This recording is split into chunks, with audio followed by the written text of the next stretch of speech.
Vous êtes trois, Clément Rivière. Europe is lost. America lost. London lost. Europe is lost. America lost. London lost. Europe is lost. America lost. London lost. Je m'appelle Clément Rivière, je suis sociologue, je suis enseignant à l'université de Lille et habitant du 19e arrondissement, qui est l'endroit où nous nous trouvons.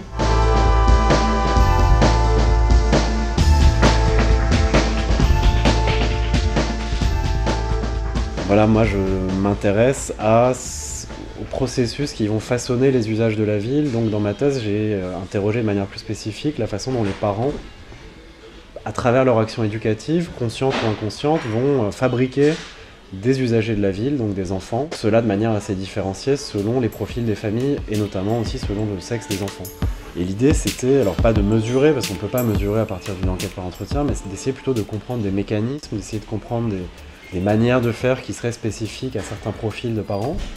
Et ce qui est assez frappant, c'est que de manière transversale en fait, à mon échantillon de parents, donc 80 parents à peu près, la façon dont ils vont concevoir l'usage que font leurs filles de la ville et l'usage que font leurs garçons de la ville n'est pas la même, avec des préoccupations spécifiques aux filles.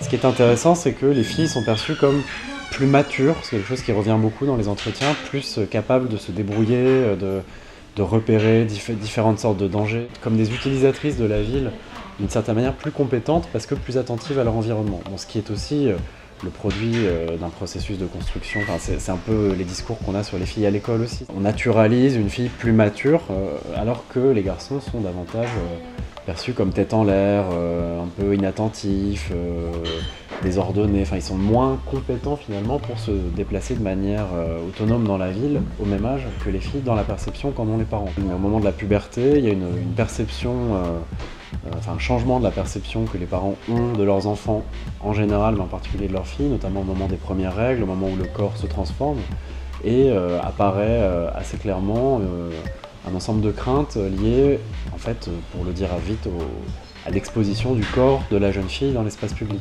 Ce qui est frappant, c'est de voir la rapidité avec laquelle s'opère ce changement de perception de filles perçues comme plus matures, plus compétentes, plus sérieuses en fait, d'une certaine manière, plus sages, à des filles non pas moins matures, mais en fait plus exposées, plus en danger d'une certaine manière dans les espaces publics, ce qui reflète une conception largement partagée des espaces publics comme des espaces masculins et comme des espaces hétéronormés, c'est-à-dire que c'est des espaces dans lesquels les jeunes hommes ne sont pas exposés de la même manière. Alors ils sont exposés aux coups, aux bagarres, dans la perception qu'en ont les parents. D'ailleurs, des statistiques montrent que les hommes sont beaucoup plus exposés aux coups et blessures dans les espaces publics que les femmes. Par contre, la crainte de l'agression sexuelle est très prégnante et va conduire à tout un ensemble de pratiques spécifiques d'encadrement de la mobilité des filles dans la ville.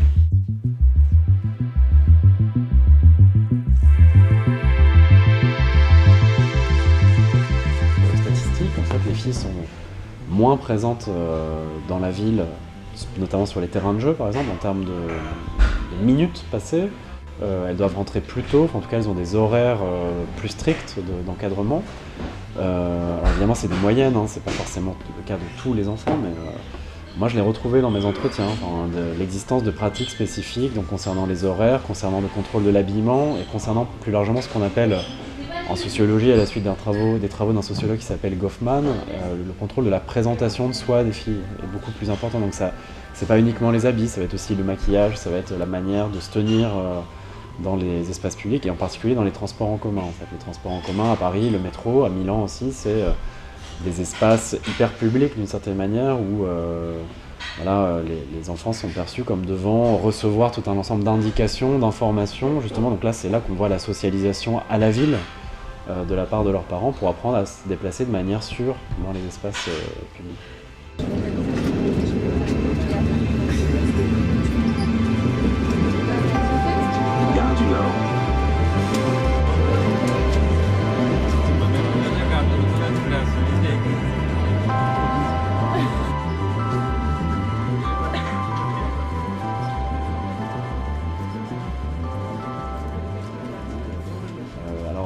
Pour les parents, l'enjeu, ça va être de tracer les limites de l'acceptable.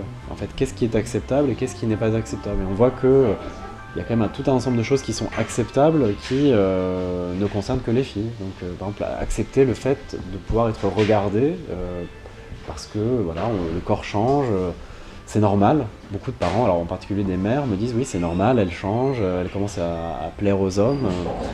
Et en fait, on voit que c'est comme ça que petit à petit, je pense, s'opère la fabrique de rapport à la ville différenciée pour les hommes et les femmes. Une forme de naturalisation d'un rapport très différent aux espaces publics, une expérience différente des espaces publics pour les hommes et pour les femmes, et ça commence assez tôt.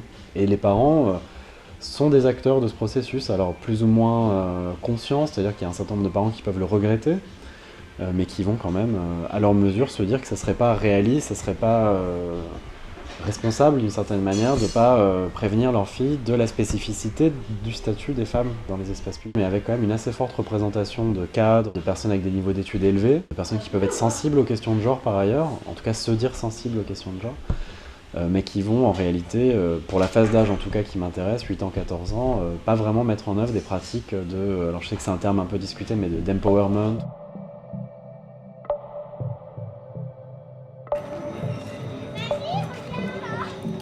Les pratiques genrées d'encadrement parental s'expliquent en partie par le fait que les mères elles-mêmes ont une expérience des espaces publics spécifiques. Je ne veux pas du tout suggérer que tout ça viendrait uniquement de normes culturelles, ça s'appuie aussi sur des expériences concrètes, ça s'appuie sur des expériences de drague, c'est finalement une transmission d'une expérience aussi et qui va conduire les parents à considérer comme nécessaire d'apprendre à leur fille la position qui est la leur d'une certaine manière dans les espaces publics, même si cette position est considérée comme problématique ou comme devant éventuellement être modifiée dans l'idéal.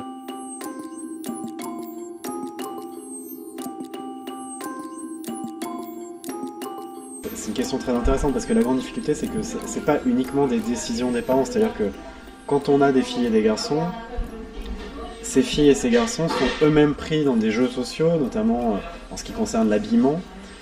L'habillement des filles est beaucoup plus sexualisé que l'habillement des garçons. Et ça, c'est pas les parents qui le décident, c'est les marques d'habits, c'est je sais pas qui, mais voilà, ça dépasse largement la capacité d'action des parents. Et les enfants adhèrent dans une certaine mesure à ces codes vestimentaires, à ces manières de se présenter en fait en public. Et donc les questions ne se posent pas dans les mêmes termes. C'est-à-dire que de fait, même si on veut être un parent égalitaire du point de vue du genre dans l'éducation qu'on donne à ses enfants en ce qui concerne les pratiques de la ville, les questions ne se posent pas dans les mêmes termes puisque les demandes ne seront pas les mêmes. Enfin, le problème c'est que les filles sont prises, mais ça c'est des trucs très classiques en sociologie du genre, dans une injonction contradictoire. C'est à la fois s'habiller comme des filles, parce que c'est comme ça qu'elles seront des copines, qu'elles seront populaires, qu'elles vont plaire, qu'elles vont... Enfin, je vais très vite, je caricature un peu, mais le mécanisme c'est ça quand même. Et en même temps pas être trop des filles, parce que sinon elles sont considérées comme davantage exposées dans les espaces publics. Donc moi je pense que si on veut vraiment parvenir à des usages égalitaires, en tout cas un accès égal à la ville, c'est quand même aussi beaucoup de ce côté-là qu'il faut travailler sur les représentations du corps de la femme dans la publicité, dans les films, dans les clips, dans plein de trucs. Mais ça échappe complètement aux parents. Enfin, ils peuvent à leur mesure transmettre des outils à leurs enfants et contrôler un peu ce qu'ils regardent, mais je pense qu'en fait là on est vraiment sur un autre niveau et c'est des questions très difficiles.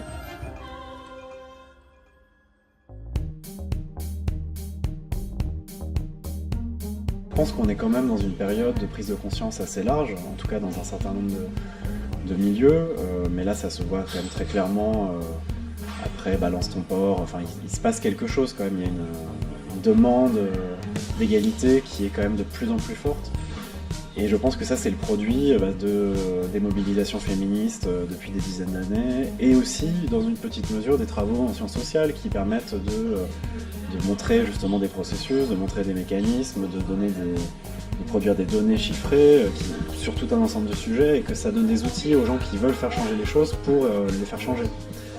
Après c'est des processus de très long terme, c'est pas évident, mais voilà, c'est des initiatives aussi comme des petits webdocs, et je pense aussi qu'un sujet important, que c'est en cours.